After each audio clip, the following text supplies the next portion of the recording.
Time, it is now 6 o'clock and I'm calling the meeting to order.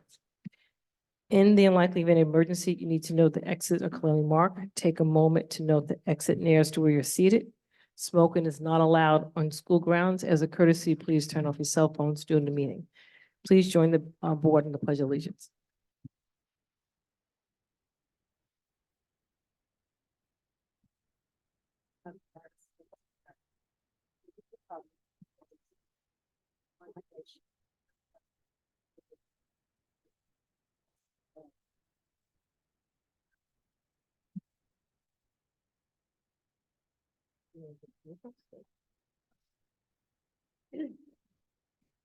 All right, can I have a motion for agenda items 2E1? Oh, I'm sorry, any community input on the agenda items, I'm sorry. I'm gonna move forward. Can I have a motion for agenda item 2E1 through 3, please? So move. Jeanette Santos is first. Second. Leslie Kretz is second. Any comments, any discussions? You, Dr. Talbot? Okay. Good evening, once again, to our Board of Education, to our community, and any colleagues who have joined us on this evening. We would also like to welcome Ms. Canestro to her first meeting with us on this evening.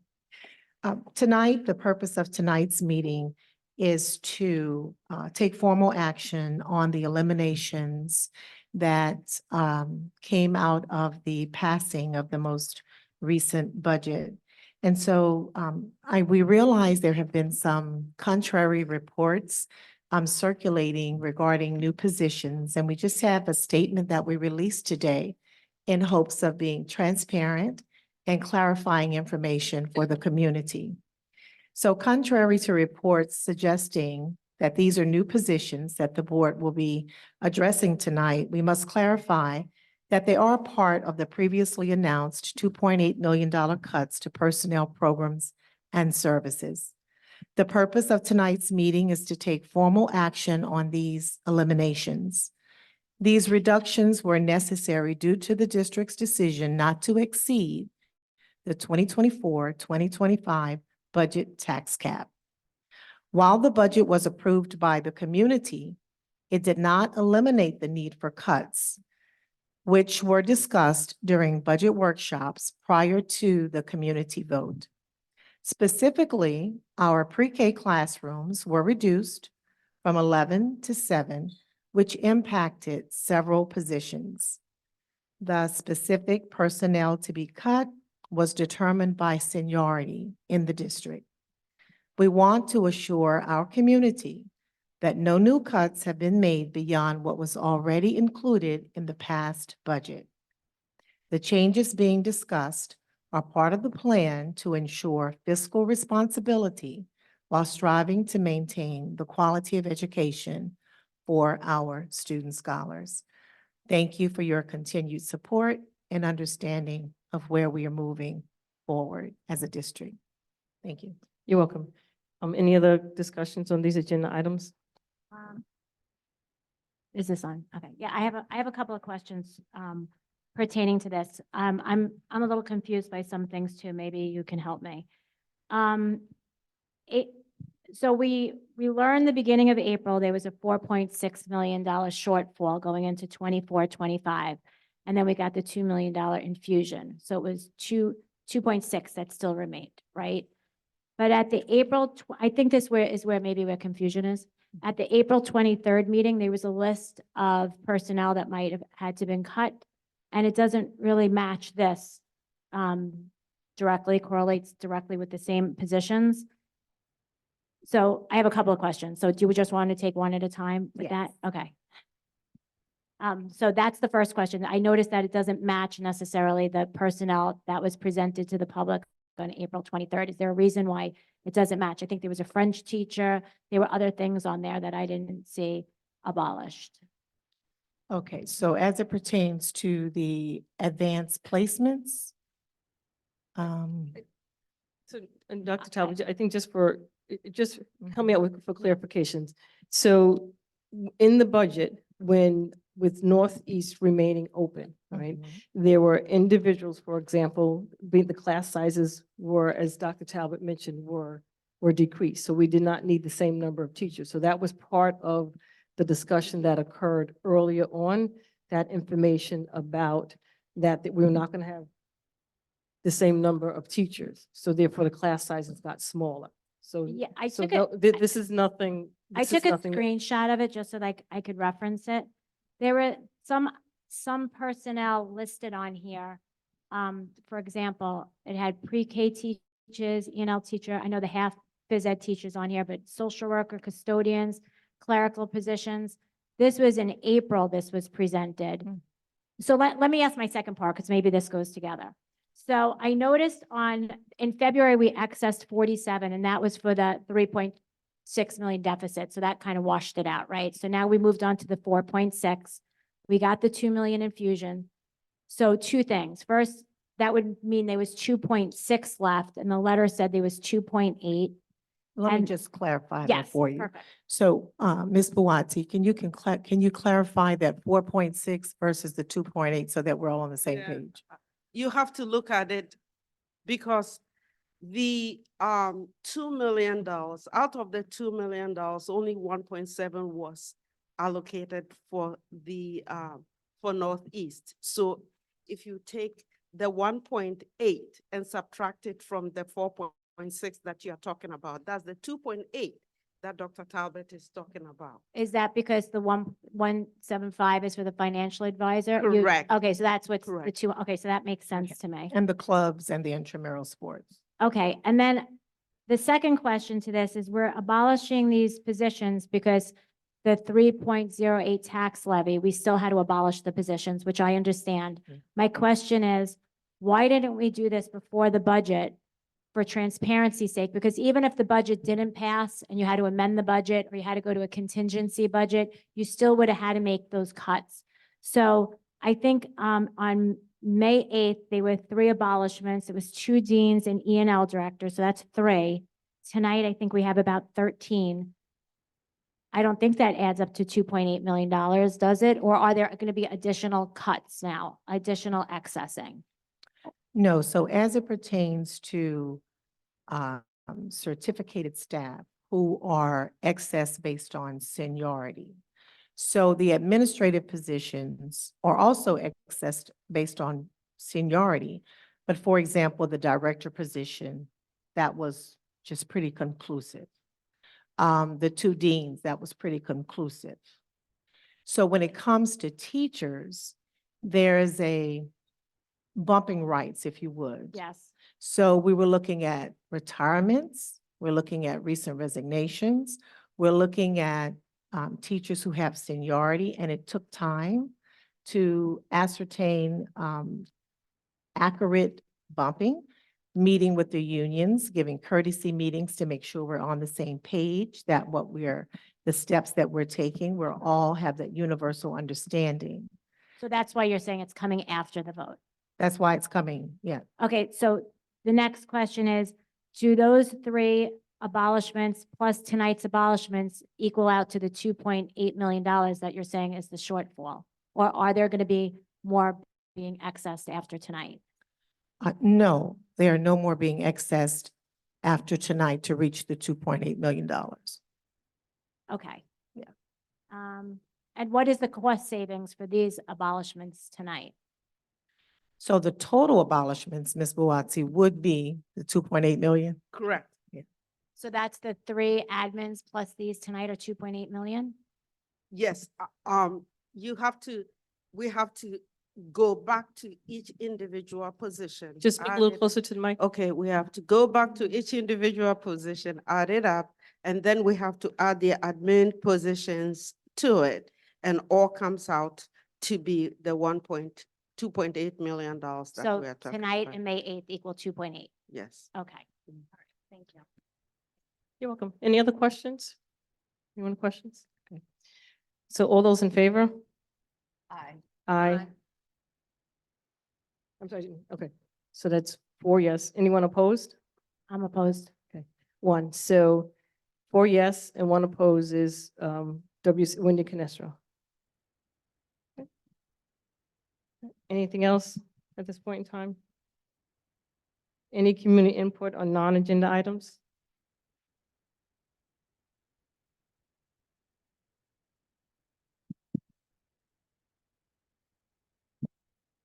Good evening, Nakia Wolf, ATA President, 100 Avalon Court. I just wanted to make sure for those people who are not here this evening, that the cuts that it is that we are talking about and that we are approving, these are not brand new cuts. These are cuts that have already taken place. These are cuts that had taken place prior to the budget vote, and were part of the making those transfer processes once it is that Northeast was already, I guess, saved by the monies from the local legislators. I do appreciate the question whether or not there were going to be any continued cuts. You know, even understanding the fact that it is that cuts had to be made, there were people who were extremely upset, and the union was obviously not happy with the fact that after that initial set of cuts and people started to get themselves into a sense of security, especially once they realized that the monies for Northeast, even for 1 year, have been secured, that there would be no further cuts. But just so that everyone does understand and has the same understanding, what you are approving tonight is following the same process that it is that you followed back in February, where the positions were excessed, and now the board has to act on approving those excess positions that were made. So is that correct? Am I correct in my understanding? Yes, you are correct. Thank you.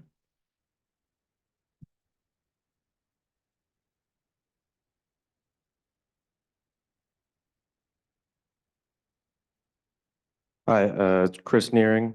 I have two questions. Would you be able to put out some kind of publication or letter that explains when each position was accessed and the totals and the dollar amount, so everyone can have a clear understanding of when everything happened, instead of people seeing numbers from all these different times and thinking that there's all these different types of totals? So people could actually understand what has been happening. Dr. Talbot, is that something that can be done? Just to summarize all of the, to provide a listing of everything, the amount, so therefore it's all on one page for the public. If that's the pleasure of the board and you want to publish a one-pager, we can Yeah, 'cause I think make whatever. there's clear understanding is an essential thing that, Right, so as a board, we're missing one board member, but as a board, is this something that we would want to do, just to have everything all consolidated, so therefore people are not going from one presentation to the next? Yes, I agree. Salaries and positions. No Yeah, names. yeah. No names. And then- Can I make one more suggestion? Is there a way that we can share the staffing plan for September, or what our plan is? So let's get through this, let's Okay. finish up for this year, and then we'll be able to discuss what the staffing plans will be for next year. and if it's possible to add what buildings will be losing the staff onto that sheet. Okay. Thank you. Is there a timeline on when Dave Heller's seat gets filled, and any decision yet on how it's getting filled? So what we can do, we can discuss it tonight, since you brought it up. So Okay. we'll, when we get to our portion, we'll discuss it at that point in time. Okay, thank you.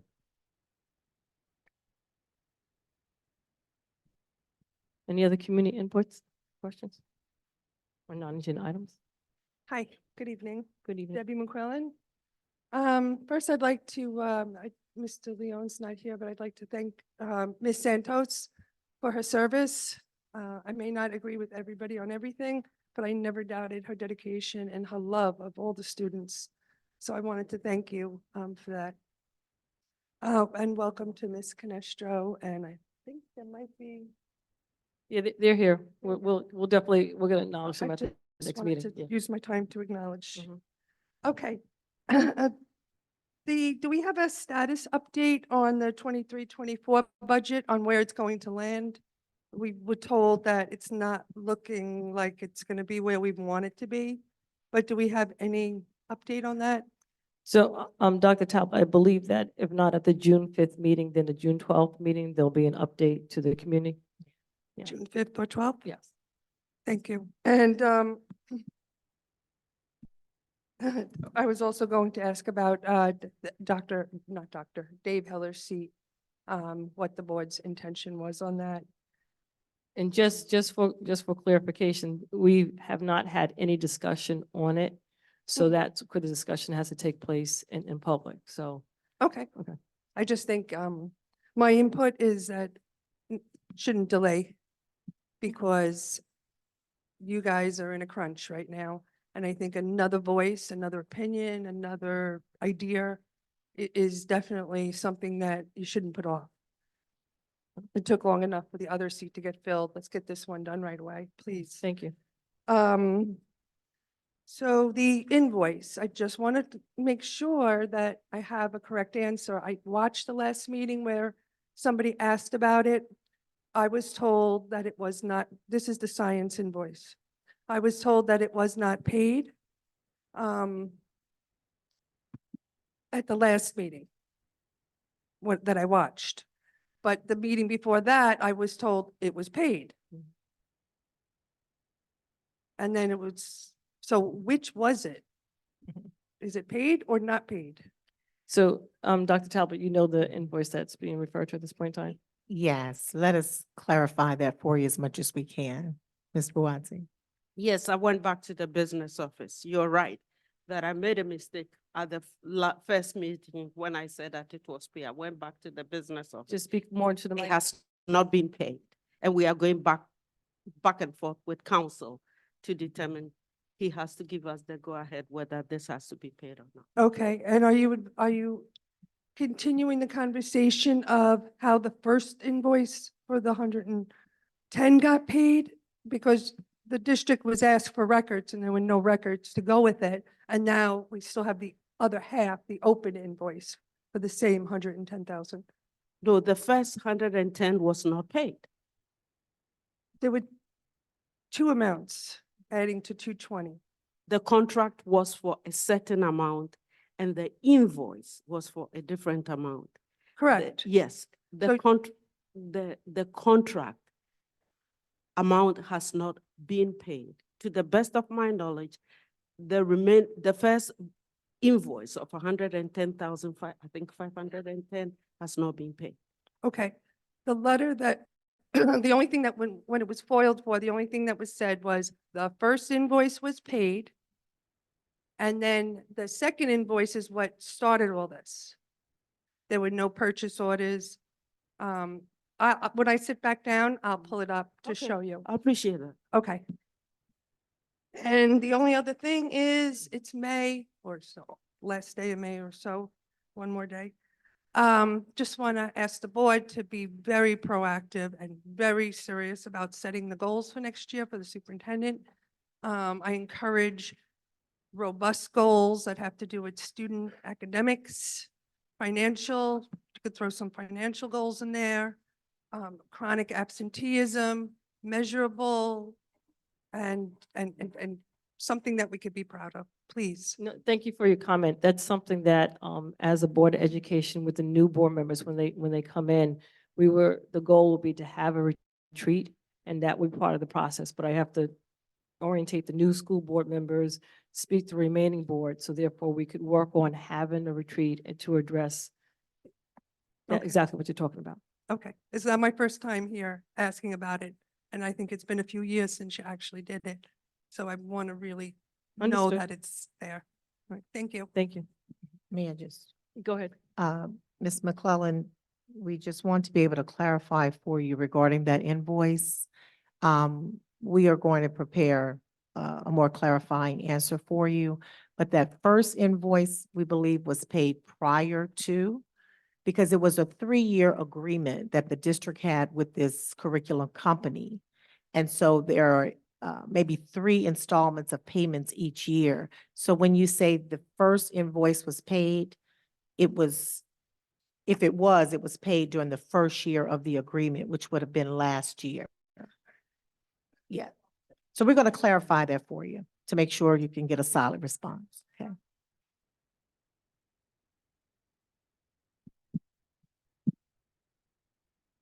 Okay. You're welcome. Any other community input on non-agenda items? Seeing none, so the question came up in regards to the filling of the vacant seat, so we can address that now. So the community knows that in order to fill the vacant seat, there's several things that can occur. One is to have a special election. If you have a special election, there will be across the district. Two could be the appointment of an individual for the seat. And then three would be that if there was a major division in a school board, then the BOCE superintendent would be the individual that would appoint someone for that particular vacant seat. Right? In the past, when we have had a vacant seat, one of the things that we did do, we had individuals submit a letter of interest, and then we just we met with the individuals, and from that point, we appointed someone. So as my fellow school board members, the question is, what would you like to do for that vacant seat? I don't care. I've thought about this for a long time. We do need to move on this. Special election. Just bring the mic closer. Special election, I think, would be just too expensive, and we're not in a position to spend any more money. I'm hoping we don't get to the point where the BOCES has to appoint someone. I think in the past, but not only. Just got to bring it even closer. Not only our board, but the past board also a few years ago had, when there was a vacancy, they appointed also. So I think that's the way the school or the board has done it. So I would go for that, appointing through interviews and candidates. So Any other comments, suggestions on what the board wants to I do? agree also. I think considering we should not look at any additional cost to the district at this time. I think there's a time factor here. We should move as, quickly as we possibly can. And I just think that appointing is going to fit our needs right now. Any other comments? I agree with appointing someone prior to July 1st. I agree that we shouldn't spend money. I don't think we're in a financial position to spend any more money. I think that it's a good idea to appoint. I'm sure that the board could work together to find somebody that everybody could agree on. I would say that I would like it to be done after July 1st, when the new board members got on, the community spoke, and they should be part of the decision. The rush to get it done now doesn't make a lot of sense, since there was an opening since November and nobody rushed to appoint immediately then. And when Mr. Heller resigned in April, there was no rush to immediately appoint then. So I think pushing it after July 1st to have, the community stood behind two other people, that they wanted them to be part of decision-making, I think is respectful to the community. Thank you for everyone's input. So I've heard from everyone, so at this point in time, the decision would be, everyone agrees about appointing someone for the position. I think the agreement is also to receive a communication that will be sent to the district clerk in regards to an interest for the position. Now, the decision will be if we're going to do it before, June 30th, or we're going to do it after July 1st. So for me, I don't mind. I would prefer to go ahead and do it before June 30th. That's me. I'm not too sure where everyone else stands. Can I just say something about soliciting interest?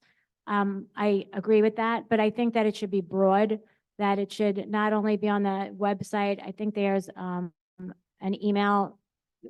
I think there should be communication also in the local paper, that if people want to show interest.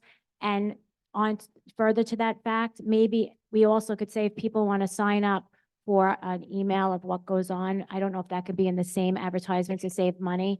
As somebody who didn't have children in the district, I signed up for an email so I could be on alert from things from the district. It might be a good opportunity to do both in the Right, same so in the advertisement. past, what we did was that we definitely utilized not only the website, but we also utilized our local papers to advertise and let people know that there was a vacant position and that they would need to submit, what the whole process was.